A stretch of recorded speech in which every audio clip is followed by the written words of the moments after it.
Hey y'all, welcome back to Twin Oaks Farm Poultry on YouTube. Thanks for joining us here at Twin Oaks Family Farm. We're going to check out the meat bird barn. Got a little project going on that's going to help us have great ventilation and airflow and fresh air for our flock.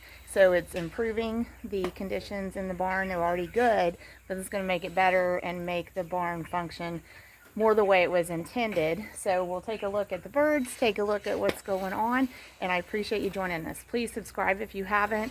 We love it when you interact with the video. Give it a thumbs up, put a comment in there, and you can press the join button and scroll through the information there to consider a membership to support our video content projects and our on-farm projects. We appreciate the memberships. We appreciate y'all's time and effort supporting our channel. Thank you for joining us. We're actually recording this on September 22nd, 2024. This is a flock of 429 Cornish Rock cross meat chickens that are 19 days old.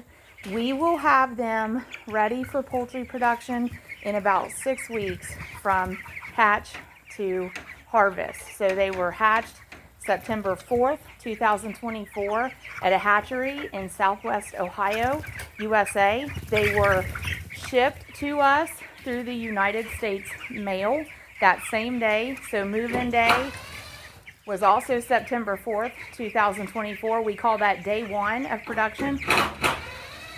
We're out to day 19. We'll move a little bit here so we can get an angle on the project going on in the barn. You can hear the power tools in the background. So this building was constructed with large doorways on each side. It's a relatively small building. 30 foot by 30 foot is the total floor space in here where we want to raise the meat chickens. It actually is sized specifically for 450 birds at finish. So it's sized, if you utilize the entire floor space of the 30 by 30 foot, it's sized for 450 of these Cornish Rock cross meat chickens at about 42 days old. So we would always envision at about 42 days old, 450 birds in here would need all of the floor space, including the unused area over there. These birds have about 2/3 of the floor space right now at 19 days old.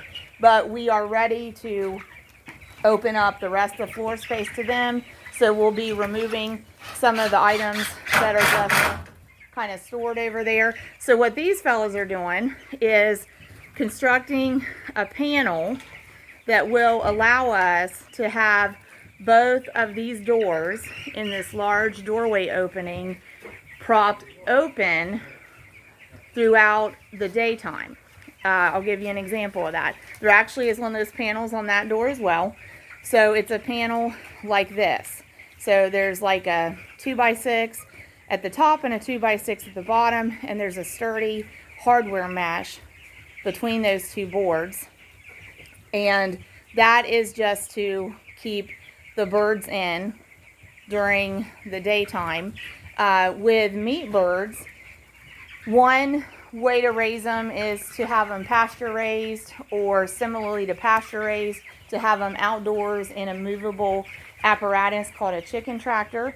And in those cases, the birds are more exposed to a living outdoor scenario. But one thing about meat birds is they're really sensitive to things like temperature in the ambient conditions. They are very sensitive to things like direct sunlight. So actually, we wouldn't really want to have this flock out in direct sunlight. So it's really not desirable for them to be able to have access to get outside through these doorways.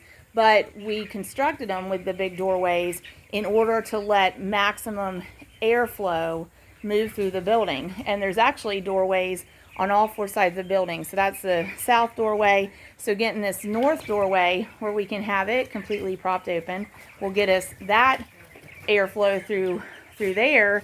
And this is the east side of the building. And the west side of the building actually has a large doorway there and a large doorway there, which currently we have feed storage in front of it.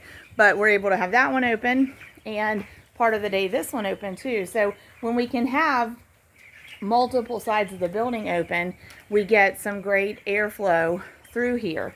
And the birds really appreciate having a little bit of a moving air just to help keep, you know, a fresh air exchange in the building, and it really accentuates their quality of life. So looking a little closer here at what the fellows are doing.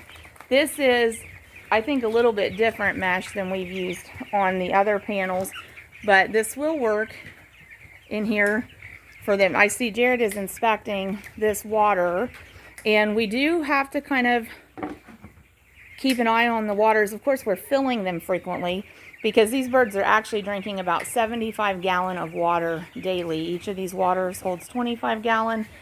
There's currently just 5 of them in here. As I said, we're filling them about 3 times a day.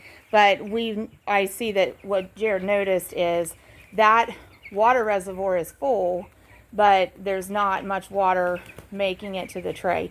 Now there is. For some reason, the water had not been going down in there. Was it just not sitting level, Jared, or in a way where it would drain in there? No. So. I think it had the top was on really tight, so I think Oh. air. Okay. So it just wasn't able to feed down through there because there was too much suction apparently on the lid. So at any rate, so they're working on this. So they're unfastening a roll of some mesh that they're going to secure to those 2x6s. That's my husband in the white t-shirt and our middle son in the gray t-shirt there. So what we've been doing previously is, you can spy that gate there had some panel on it. That was enough to span just one doorway opening. So we've been having that gate with the panel attached to it right there, and then taking these crates and placing them in front of the doorway so that the birds couldn't jump out into the little space that was left between the bottom of the doorway and that temporary gate fixture. So this way we won't have to utilize those crates as a barrier there, and we can open up both of these doors and leave them open throughout the daytime. And then at night we actually close the entire barn back up at night. We would not want a predator that felt bold to climb into the doorways over those half height panels. We do have bobcat in the area. We have foxes in the area. We have things that like to hunt overnight. We have things that like to hunt at dusk and at daybreak. So to protect the chickens from predators, we are mindful of closing the building up overnight. And as I mentioned to start with, you know, you can use different approaches to raising these meat chickens.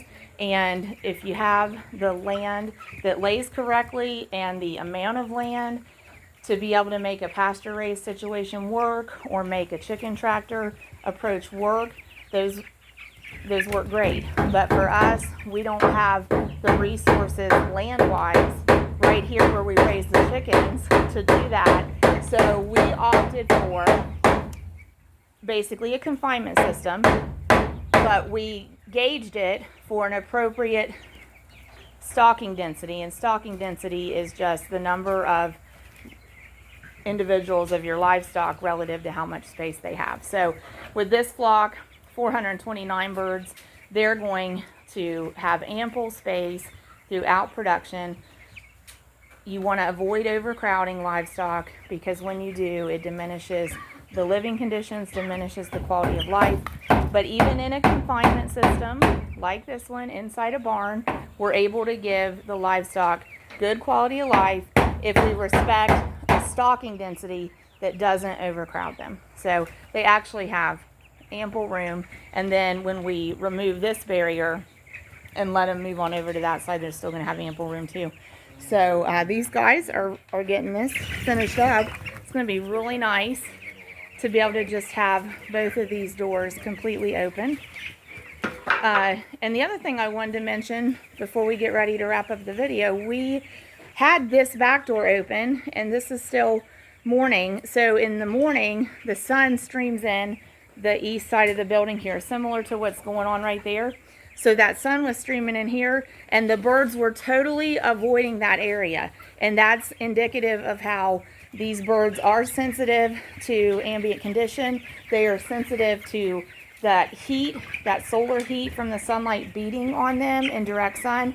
So you really don't want them in direct sun. If you do utilize a pastured system or a chicken tractor apparatus, then they still need adequate shade to be protected from the sun. In fact, even just to protect them like from sunburn, because you can see the feathering always seems slow to come in on meat birds. And the fact is, it's kind of deceiving because the feathering really isn't slow.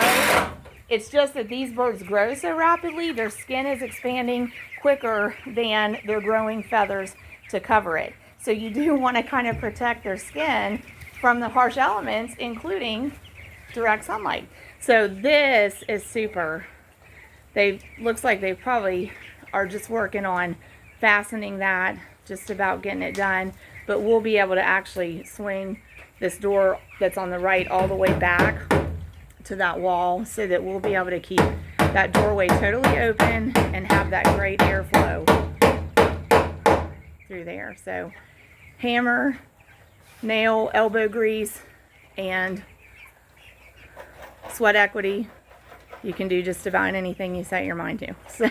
So I'm really excited to see this going on with the door opening there, and I'm glad to see that water is letting water down into the tray again. So I'll clean that tray out. But this is, as we said, 429 Cornish Rock Cross meat chickens.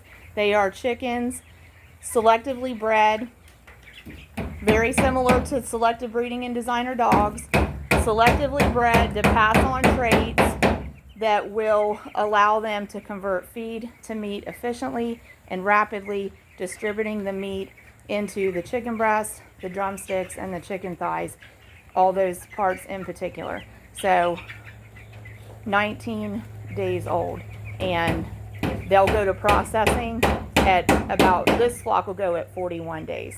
They're from September 4th, 2024 to October 14th, 2024. So thanks for joining us at Twin Oaks Family Farm in rural Southeast Ohio, USA. We greatly appreciate it.